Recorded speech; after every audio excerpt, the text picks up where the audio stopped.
Hi everyone. So welcome back to again my YouTube channel Networking Made Easy. Okay. So in continuation with our earlier lecture in regards communication basics, today let us move further. So we'll know something more about the communication basics. Today another very useful topic and important topic. So today we'll learn something about the term called modulation. Okay. So in communication, what is this particular modulation? Actually, what is the need of it? Okay. So here, see, when we want to know about the modulation, so first thing is we want to know something about the wavelength. Okay, so this term called wavelength is equal to the speed of the light divided by the maximum frequency. See, generally, see, in continuation further, see, already we learnt about the baseband signal. See, baseband signal is nothing but from 20 hertz to 20 kilohertz. So we know that all the useful information which we require, okay, so these all frequencies are lying between 20 hertz to 20 kilohertz. See, for example, we will take about our voice, see, as it is we are discussed in the earlier session that it ranges from 100 hertz to 10,000 hertz. Okay, so in spite of that, what we have done is we have taken 4 kilohertz bandwidth, isn't it? So why? Because all the intelligence is lying in that 4 kilohertz only, and we want, if you want to process it, if you are processing it, so the complete intelligence is can be restored. Okay, so we have taken one example also, the public address system. There actually we never use the term called modulation. It was not required. Why? Because in that particular case we have just used the amplification, because we have increased the power of our voice signal and we have used it. See, now it will be a requirement that if this particular voice signal or any song which contains the music information and all other things, okay, if it has to be sent to a very long distance, okay, can we simply amplify it and send it, transmit it? So here I am using the word called a transmitter. See, here don't get confused as far as the mediums are concerned. Okay, see, when I am talking about the term transmitter, means we are radiating some signal by using an antenna in a free space. Antenna, here the first time you are listening the term called antenna. So whenever you want to radiate, we want the antenna. So whenever you are amplifying any signal and giving to the antenna, it is supposed to radiate into the free space. Okay, so this signal is nothing but we call it as electromagnetic waves. Okay, so in order to transmit effectively, okay, in order to radiate effectively, the length of the antenna is depending upon the wavelength. So that is the reason we should know the wavelength of that particular signal which we are going to transmit. Okay, so here I will just give you some logic. What is the importance of the length of the antenna? Okay, now you see, for example, in our baseband signal, in the case of a voice signal itself, you take, see, if you are taking the maximum frequency is say 10 kilohertz. So if you want to know the wavelength, so it comes around, the speed of the light is 3 into 10 to the power of 8 meter per second divided by 10 into 10 to the power of 3. Okay, so it comes around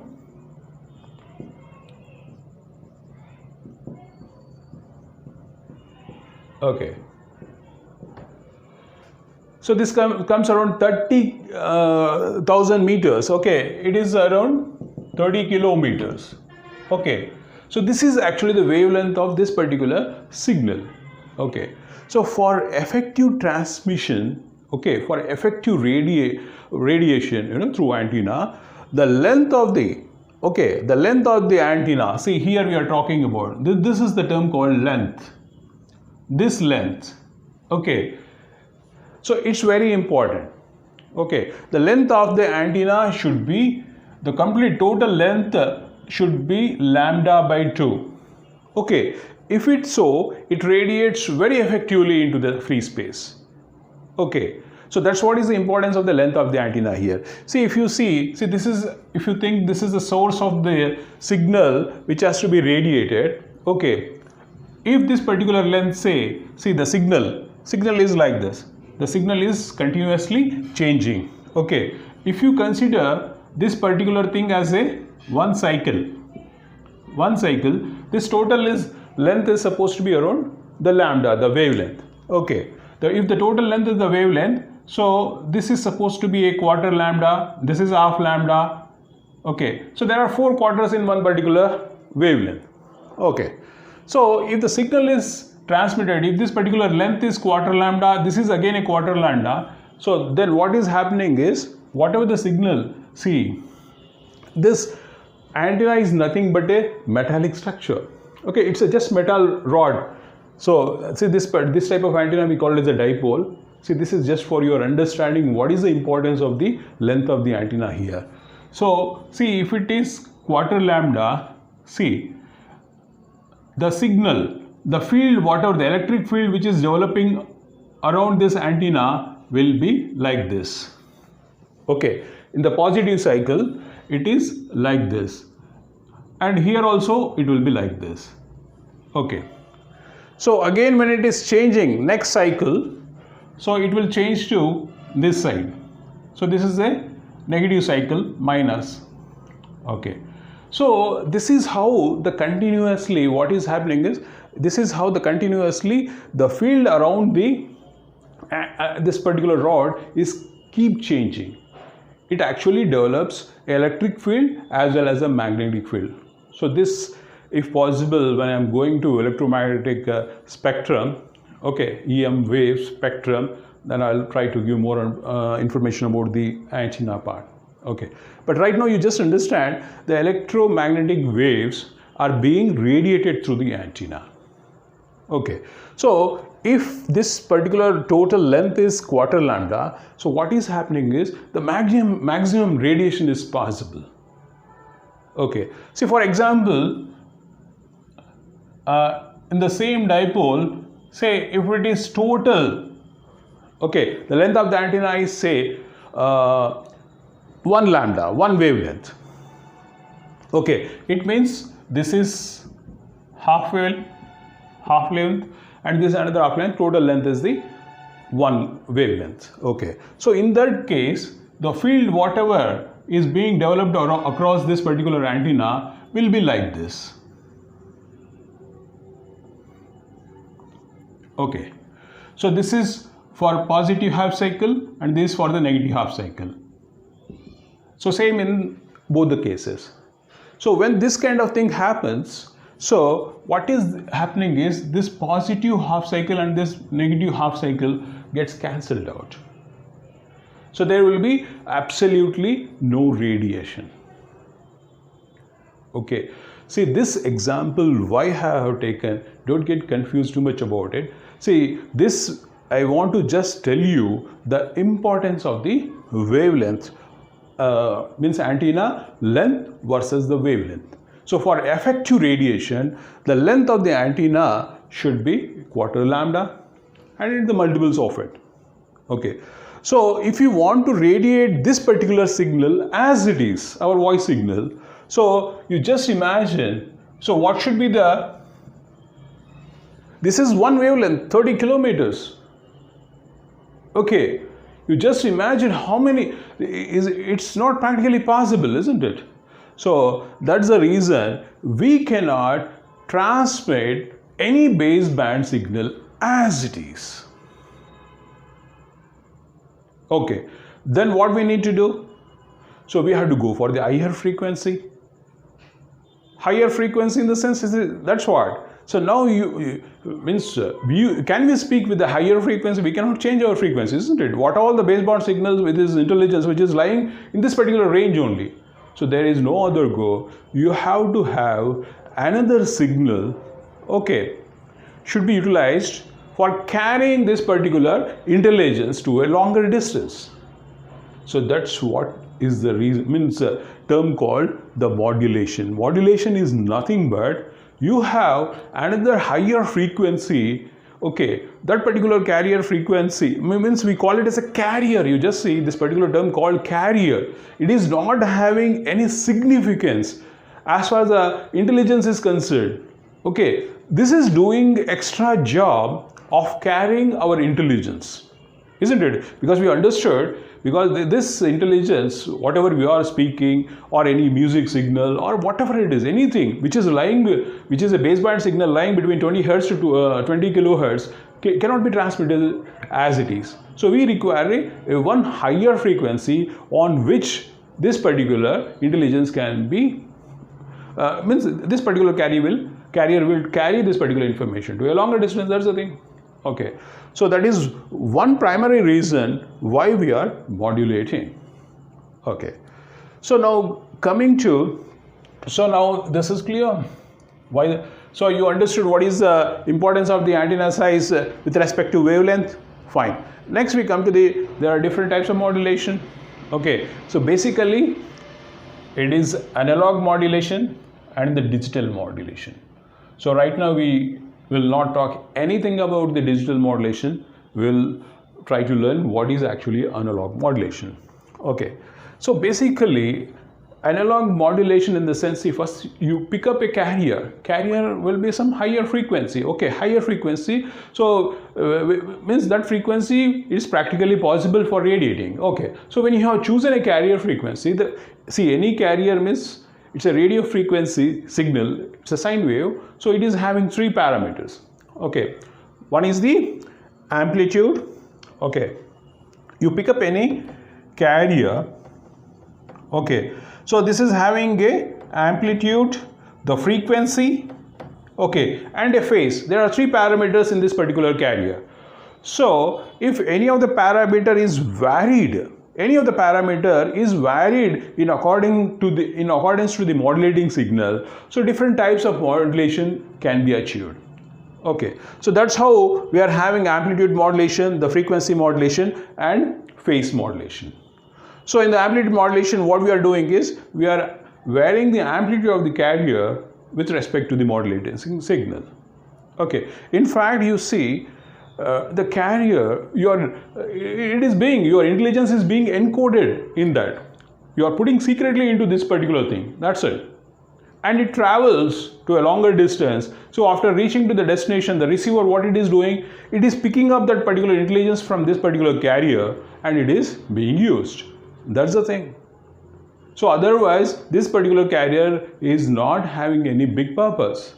Its job is only to carry this particular intelligence to a longer distance.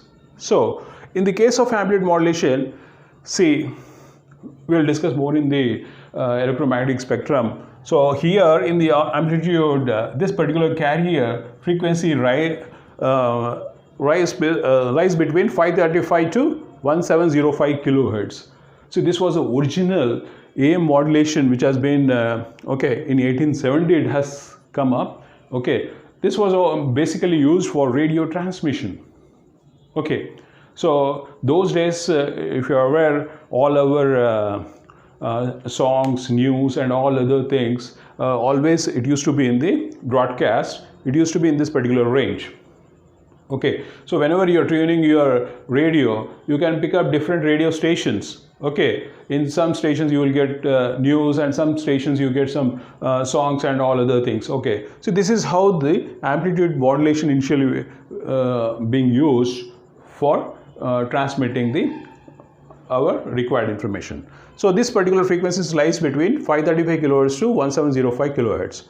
Okay, and similarly further, okay, in 1930 frequency modulation has means that it is having more importance. Here what it has been done is the frequency of the carrier is varied in accordance to the modulating signal.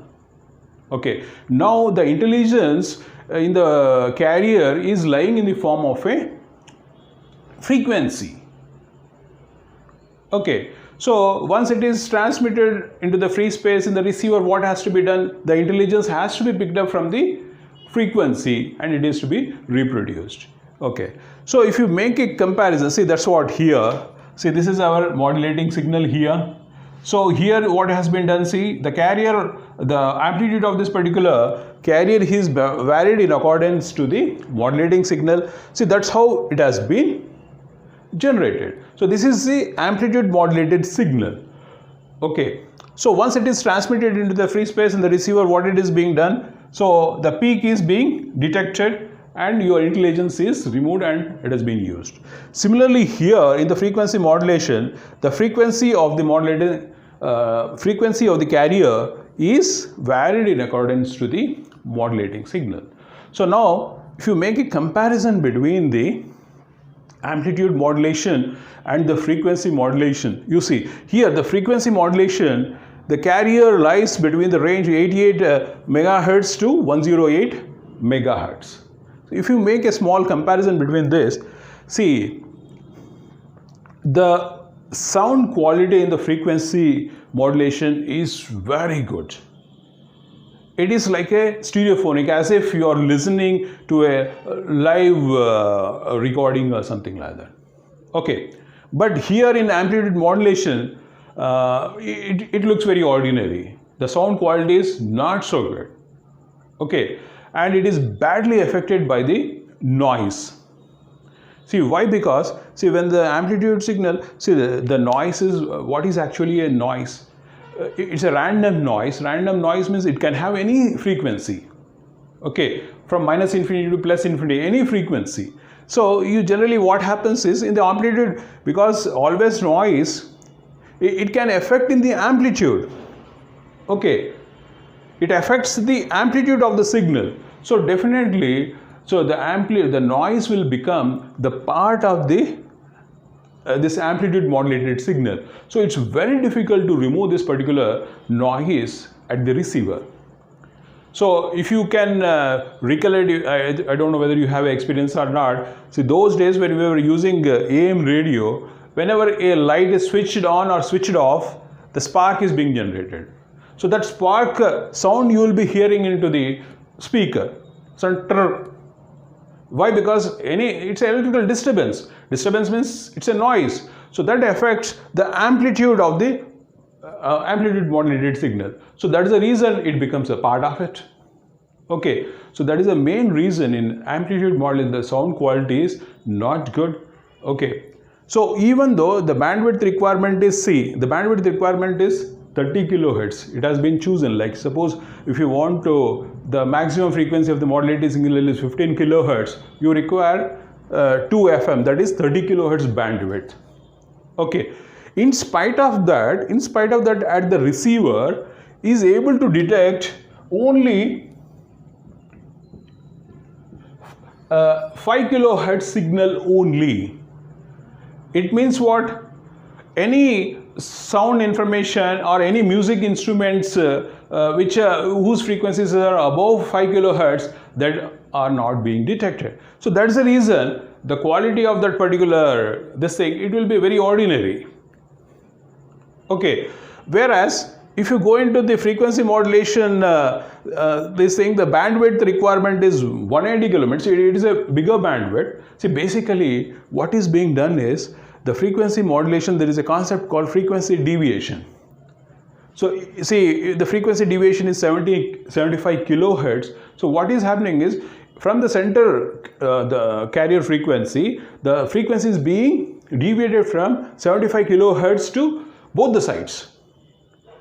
So since the frequency representation, the choice is very high. So each signal, each frequency component is being represented with a different frequency. So that's what the frequency modulation, it is taking care of all the frequency components in the baseband signal. So that's the reason. See, that's what you are having the best quality in the FM modulation. But the drawback in the FM modulation is, see, it's the transmitter is a bit complicated. Even the receiver also has to be sophisticated to detect the frequency modulated signal. Okay. So in addition to that, it doesn't have the longer range, and the bandwidth requirement is high. Okay, so you just see the bandwidth requirement is high. What happens? What is the disadvantage? The number of stations will be less. Okay, see, where in the amplitude modulation, the 30 kilohertz, it is 30 kilohertz. So you can have more number of radio stations having different channel, means different radio station, means each station will be transmitting some separate programs. Okay, so likewise, if you want to transmit an FM modulation, the number of radio stations will be less, but the sound quality is very good. Okay, the range is less, so that's the reason you require more number of radio stations for covering the large area. Okay, so now presently you are finding the frequency modulation stations, radio stations are dominating. Okay, so now every station, like every new station means the total requirement of frequency modulation bandwidth will be 200 kilohertz. So this is the range. So 88 megahertz to 108 megahertz. If you divide it by this particular bandwidth, so the 100 stations are possible within the range.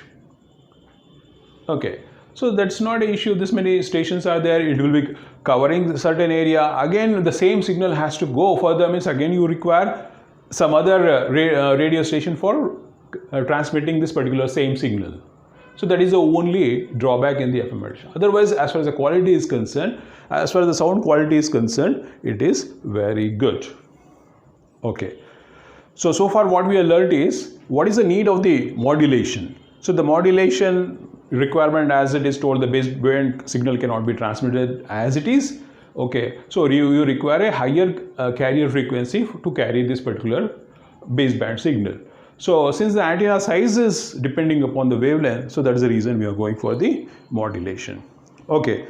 Now another important factor, what is the need of the modulation, is you just see, okay, if you are somehow transmitting the baseband signal as it is, okay, because all the baseband signals are running between 20 hertz to 20 kilohertz. So when it is going into the free space at the receiving end, suppose so many signals have been transmitted in the same frequency range, it will be a total mix-up. Okay, to understand this better, suppose in your classroom, okay, if everybody is speaking, can you make out? If everybody is speaking loudly, can we make out? Because you cannot make out any voice signal, isn't it? Because everybody's voice is lying in the same range. So it's a total mixer. So that's the reason. So if you can keep, when you are sending it to a longer distance, if you can keep each signal with a different carrier frequency, so it can have a separate range, isn't it? It can be separated. So this particular concept, we call it as a multiplexing concept. See, what is actually a multiplexing? See, if a radio transmitter, see, the transmitter station is there. See, when you are building up a transmitter, okay, a lot of investment is there. Okay, you are building such a huge transmitter just to transmit one program, because it is having a capacity. It is having a capacity, large bandwidth. It can transmit the signal with a very wide bandwidth. Okay, see, when it is having such of a capacity, if you want to only send one particular program, it's not, you are not using it efficiently. So you can transmit all different programs at one particular stretch by using this particular transmitter. So then we have to multiplex it. Okay, since what we are doing it, you are multiplexing so many programs. Okay, they are all having different carrier frequencies. Okay, they are traveling together. Okay, they are being transmitted by a single transmitter. Okay, so that's the reason. Now this particular concept we call it as a frequency division multiplexing. So why we are going for frequency division? So for efficient use of the total bandwidth available for the transmitter. Okay. So now see when you are going for a frequency division multiplexing means they are all lying in a different frequencies in the same time domain, same instance. In the same instance, they are all lying. The signals are differing in terms of frequency, but the time is the same. Same time it is being traveling. Okay. So at the receiver, whichever frequency you are tuning it, that only is being processed. Okay, so in this particular free space, so many signals are there like that. So whichever signal you want to tune it, and that only being processed. Okay, so this is what is a simple modulation. What is the need of the modulation? Okay, so modulation types, analog and digital. So digital we'll learn in the separate session. So what in the analog is different types, amplitude, frequency and phase. Here the phase modulation is nothing. It is the complementary. It works same like a frequency modulation. In some cases the phase modulation also being used. Basically the phase modulation is being used for generation of the frequency modulation signal. Okay, so theoretically if you go for in deep, so you will understand the frequency modulation and the phase modulation both are complementary in principle. Okay. So you understood how to calculate the wavelength and what is the importance of the antenna length, okay, with respect to the radiation. Okay, so that's all in this particular session. In the next session we'll learn more about the communication basics. Thank you.